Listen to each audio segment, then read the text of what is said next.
I think we really are all asleep. What we're seeing here is a defining moment for the human race. You know, just today I read a report, a little teeny report in the newspaper. It was the most significant piece of information, sober information the human race has ever had. It was this big.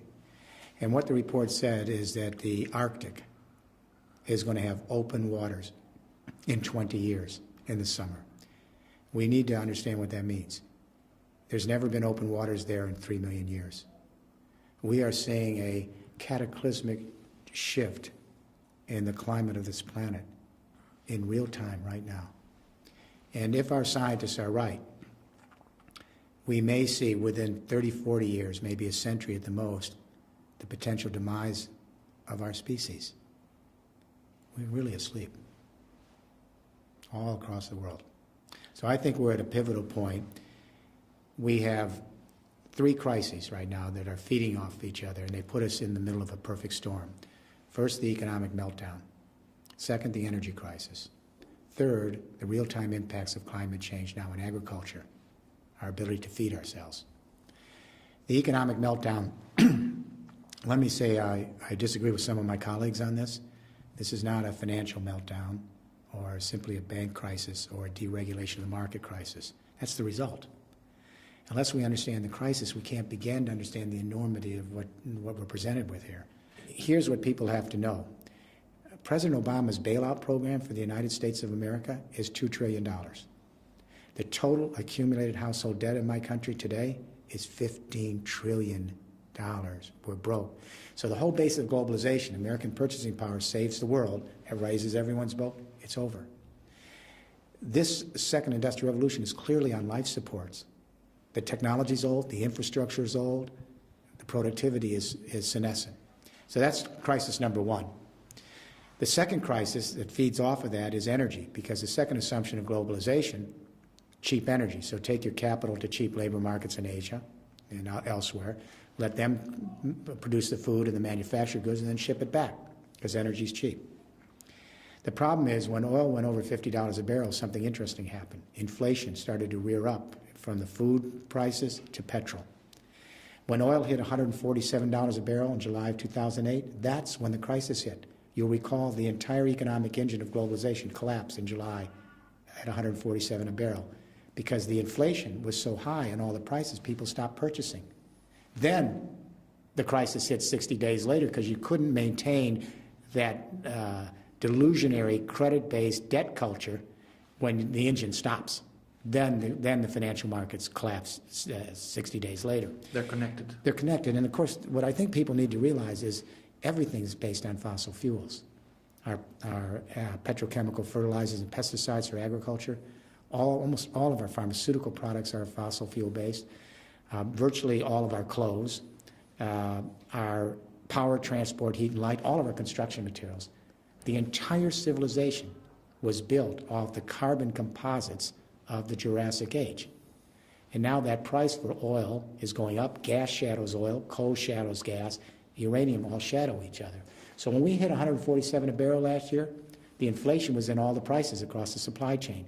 The engine turned off, energy prices went down because no one was using it. This is what I call peak globalization. We now know the outer limits of globalization based on these conventional energies. The energies are clearly sunsetting. I don't think anyone listening to me now believes that coal, oil, gas, and uranium are sunrise energies. They're sunsetting. The whole infrastructure built from them is on life support. And now the energy, when it hits 147 a barrel, that's the outer wall of globalization. It'll continue to collapse every time we get the price up that high. Crisis 3 is the real-time impacts of climate change. We're paying the entropy bill, not a metaphor. That spent CO2 is entropy, and the methane and the nitrous oxide. It is much worse than the public is being told.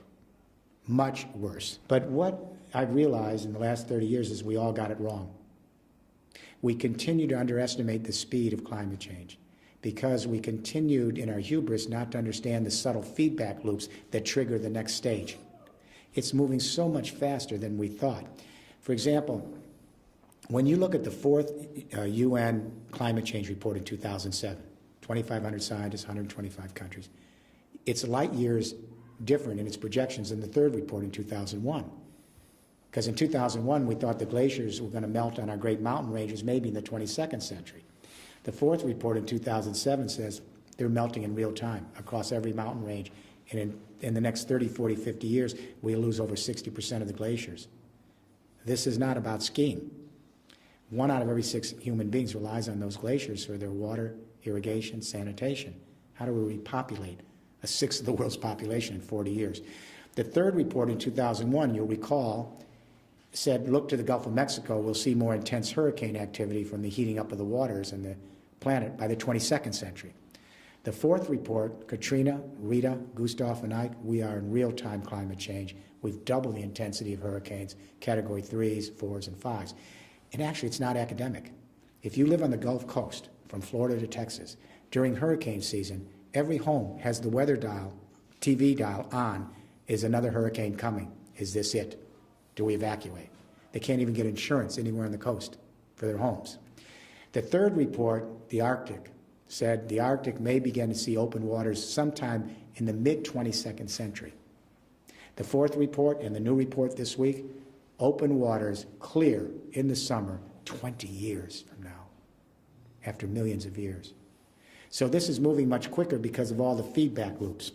The projections now is a 3 degrees Celsius rise in temperature, but that's looking optimistic. But every parent should understand what 3 degrees means in this century. If we go up 3 degrees in this century, that takes us back to the temperature on Earth 3 million years ago.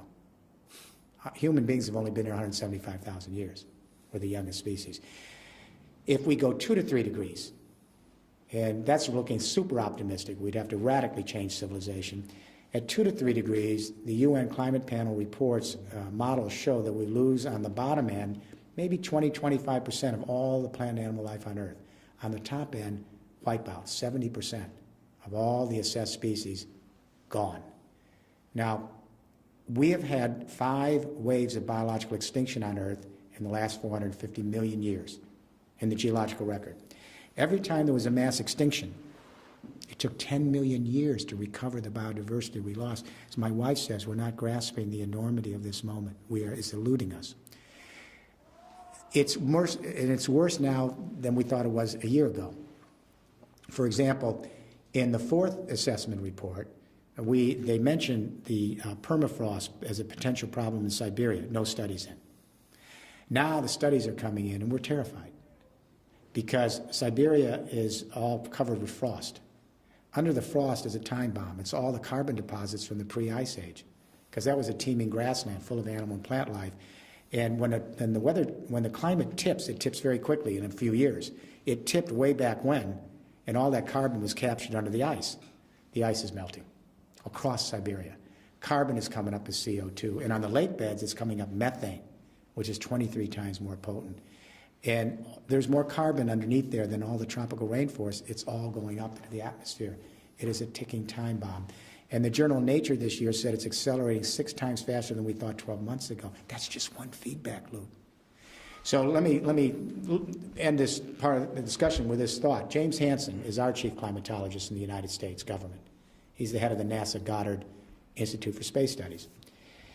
So in Brussels, the EU was going to Copenhagen, hoping to talk the world into mitigating carbon at 450 parts per million by 2050. And nobody wants to play that game. Nobody. Even Obama, who we had high hopes for, their goal by 2020, based on 1990 levels, is a 4% reduction in global warming. The EU on 1990 levels is a 20%. So the Obama administration is nowhere to be seen here. But even if we go to Copenhagen and try to get it to 450 parts per million, the EU says that would maybe keep us at 2 degrees. Devastating, but we may survive. Then James Hansen comes along. His team goes under the oceans, and they looked at the core samples in the geological record, and he said to Brussels, you got it wrong. Because if you try to get the world to mitigate to 450 parts carbon per million, which no one wants to do, you go up 6 degrees Celsius in this century. And this is a quote, the end of human civilization as we come to know it. That's the chief climatologist for the United States government. I hope he's wrong. My suspicion is the scientists not only are not wrong, they keep underestimating the speed of this. So we have this triple threat, a global economic meltdown, The second industrial revolution clearly on life support. It's old technology, old infrastructure. We have an energy crisis at 147 a barrel, the engine turns off. We've got real-time impacts of climate change, and the UN says we have upwards of 1 billion people on the verge of starvation. I've never seen a moment like this in history. There is no moment like this. So we need to ask the question, what do we do? And what is missing from Copenhagen is we need an economic vision, an economic game plan for the whole human race, everyone on the same page, that may give us the precious time we need to move into a new post-carbon world. The first question we need to ask is, when do the great economic revolutions in history happen? How do they occur? They occur when two things happen. First, we change the way we organize the energy of the earth, and we've done that on many occasions in our small sojourn here as human beings. But second, and equally important, we have a communication revolution that allows us to manage the new energy revolutions. It is those infrequent moments in history where energy and communication revolutions converge. When they come together, those are the pivotal points in history. They change the human equation. They even change consciousness. I'll give you an example. Many people take an anthropology course at the university and they study the Sumerians in Mesopotamia. Why? They created the first urban life and the beginning of civilization. They captured the sun in photosynthesis in cereal crops, barley and wheat. That stored sun in the grain was energy, built an urban civilization. It was complicated because before that time, people lived in small tribal units, garden, agriculture, and pastoralism. All of a sudden, they had to bring them together and indenture thousands of men to build those canals. Then they had to create craft skills to create the dikes and the mechanics. They had to put together granaries, royal roads, and distribution systems. So hydraulic agriculture was extremely complicated and required a communication revolution to manage it. The Sumerians invented cuneiform, writing. Everywhere you see these great hydraulic agricultural civilizations in the Middle East, the Indus Valley in India, the Yangtze in China, Mexico, it's fascinating. Independently, humans created some form of writing to manage hydraulic agriculture. That's the agricultural age, 10,000-year multiplier effect. In the 1820s, we introduced steam technology into print, so it wasn't just manual.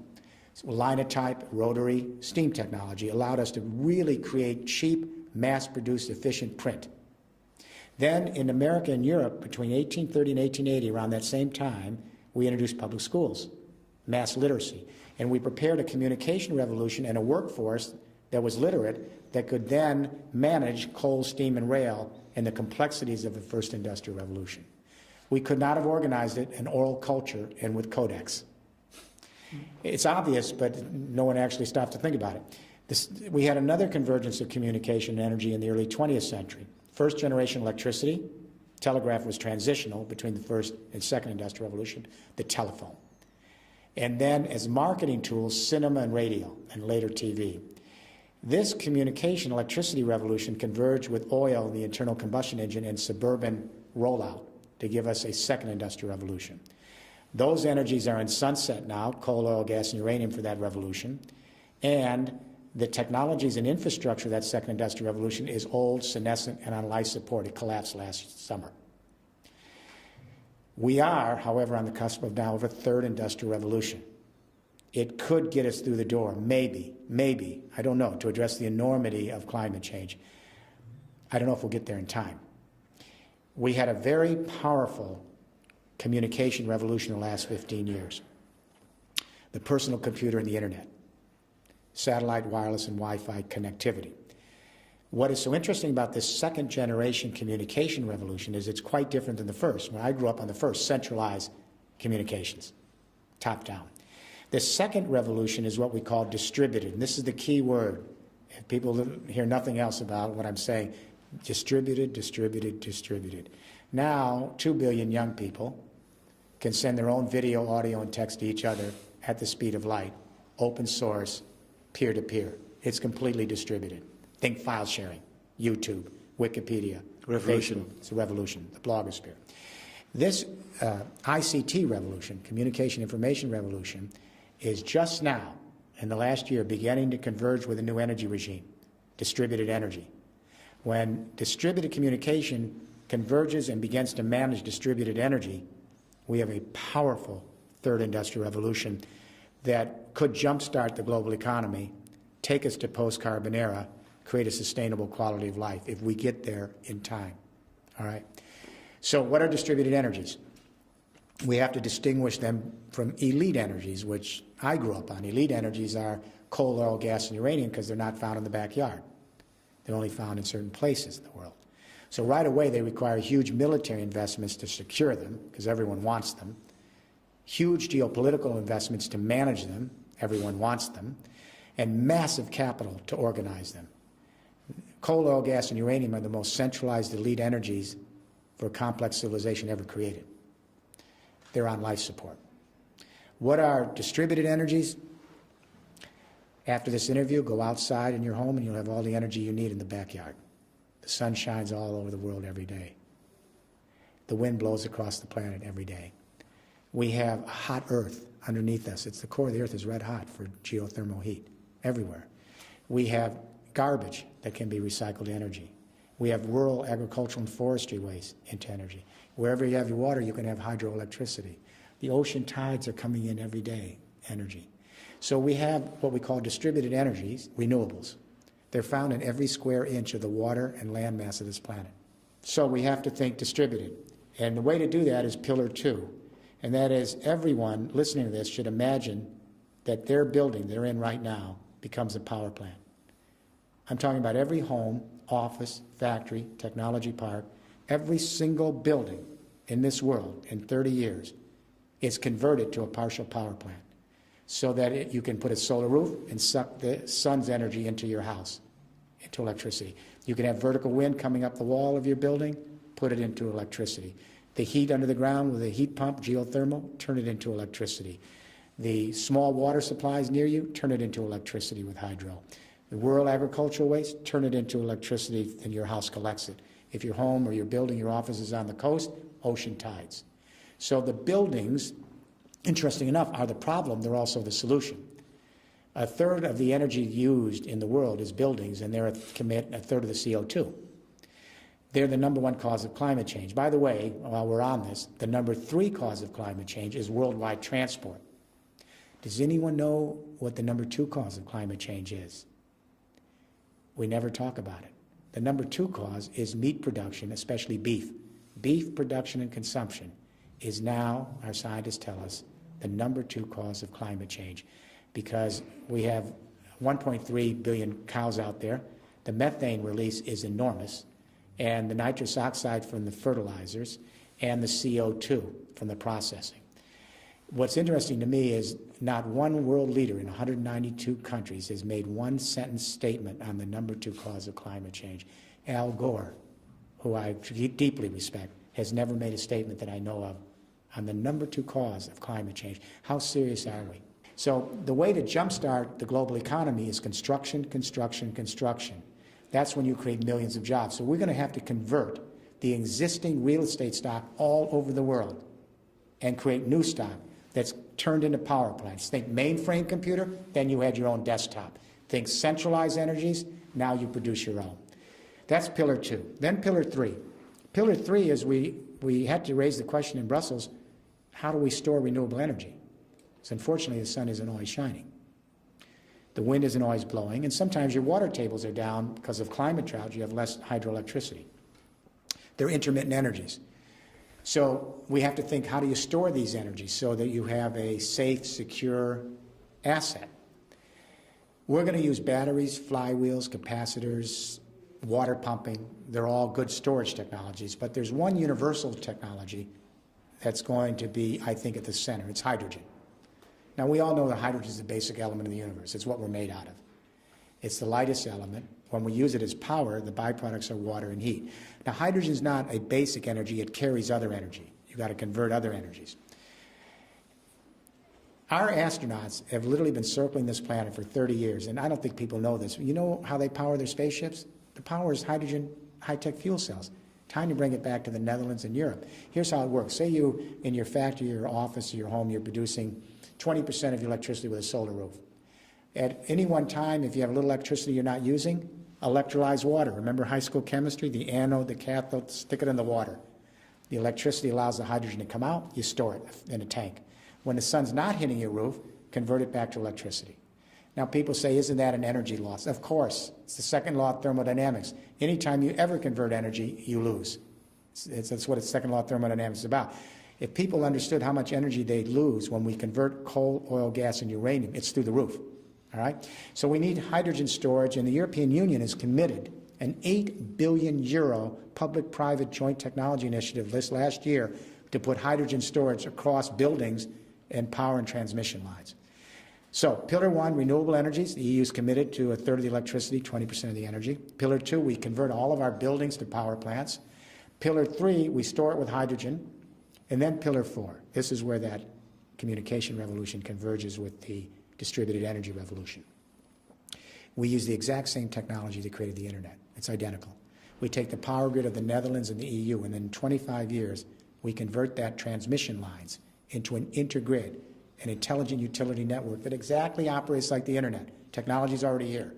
So that, let's say, millions and millions of buildings across Europe are producing just a little bit of their own electricity. If they don't need some of it during peak or off hours, they can store it with hydrogen, like we store digital and media, convert it back to electricity, share it across Europe. Share it across Europe. This is distributed capitalism. What this does is it answers a question we couldn't answer for 30 years, and this is really critical. For 30 years, governments that I advise would say, Mr. Rifkin, we like windmills and solar roofs and all of the things you're talking about, but how the heck are you going to run a global economy on windmills, solar roofs, garbage, ocean tides, waste? They're soft energy. They're important, we'll put them in, but you can never substitute for hard energy, which is coal, oil, gas, and uranium. That gives you the energy to run a global, highly industrial economy. For 30 years, we couldn't answer that question. We had an intuition we were on the right track because those old energies are elite, they're finite, they create pollution, and they're running out. The new energies are everywhere. They're basically free, you just have to harness them. But we didn't get the answer until our IT friends came up with second-generation grid IT, which you know is the cutting-edge revolution in IT. It's only 7 years old.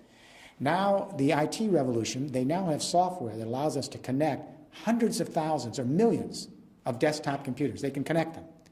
When they connect them, the distributing computing power of these little desktop computers, millions of them, exceeds anything you can imagine with the most centralized supercomputers you could ever put online. We can take grid IT now to the power and transmission lines for energy. If you have millions and millions and millions of buildings across the EU producing just little amounts of their own electricity from local renewables, if some of it they don't need, they share it across a smart grid, an intergrid. The amount of distributed energy exceeds anything you can ever imagine with nuclear and coal-fired power plants. Everyone under 40 gets it. Everyone over 40 has a little problem with it. The music companies did not understand file sharing, distributed. It wiped out the music companies in 7 years, 8 years. Microsoft laughed at Linux, said a bunch of hippies from Scandinavia, open source, what is it? They didn't understand the power of distributed. Encyclopedia paid no attention to Wikipedia. Now Wikipedia is the giant on the block. It's all distributed knowledge, collaborative spaces. The newspapers did not understand the blogosphere, distributed. Now the newspapers are becoming blogs, and even television now has to rely on the internet. So what I'm saying is that powerful revolution now is about to go to the next stage, which is to connect with distributed energy, so we have power to the people. In other words, you don't have to rely on far-off geopolitical powers. You can leap ahead and create your own energy locally, put your microgrids together, and leapfrog into this. This way we can create some form of sustainable justice, because the injustice here is that the real beneficiaries of the first and second industrial revolution were the northern industrial countries. The first victims of climate change, because of the nature of the planet, is south of the equator. So everyone's going to Copenhagen saying, what about the developing countries? Well, you have to have an economic game plan that works, that creates new opportunity, and is practical and can be put in place. So what we need to do is we need to begin to move from geopolitics, that's Copenhagen, to biosphere politics after Copenhagen. Geopolitics is everyone's coming to Copenhagen and fighting each other, competing in that old idea that human nature is self-interest, it's me against you, it's win-lose. Geopolitics, post-Westphalia, it's going to fail. because the reality is we're in one biosphere. We're all interdependent and connected. We all depend on each other for our survival. It is all serves like one big organism, the biosphere. That's not just a metaphor. We have to move from geopolitics to biosphere politics. We have to think as a human species. We have to think as Homo sapiens. We have to create global consciousness if we're going to move this third industrial revolution and create a new civilization, an empathic civilization. It can be done. The Netherlands has an enormous opportunity here, an enormous opportunity, because the Netherlands is going to be the first victim of climate change in Europe, for sure. But secondly, the Netherlands has always been a country that understands how to balance the market and social model, and the dream is quality of life. That's the Netherlands. The Netherlands has always been more advanced than other countries on more tolerance, more openness, more inclusivity, because it began as a great sea power and trading power, so it's much more cosmopolitan. So it has the mental ingredients, it has the challenge of climate change, and it's been fairly far advanced on renewable energies and the new technologies. What I would like to do, I would love to sit down with the Prime Minister and his cabinet. I advise many heads of state in Europe, Zapatero in Spain, Chancellor Merkel in Germany. I'd love to sit down with him and our global companies and our Dutch companies and say, how do we create at the Netherlands level and the federal level the kinds of codes, regulations, and standards that would get rid of all the red tape and let this thing move? Then how do we create the financial incentives at the federal level that would allow the regions and metropolitans to move on this third industrial revolution? And the question I would ask the government is, where do you want the Netherlands to be in 20 years? In the sunset energies and industries of a second industrial revolution that's on life support, or in the sunrise energies and industries of a third industrial revolution that gives us a sustainable future? The federal government can clear the way on codes, regulations, and standards, provide incentives, provide direction. The regions can then create their own master plans to lay down these 4 pillars, as we're beginning to do in other regions. Together, they create a cooperative partnership, and I think the Netherlands could be a major, major player in advancing the third industrial revolution across the EU and for many reasons across the world. I hope it happens.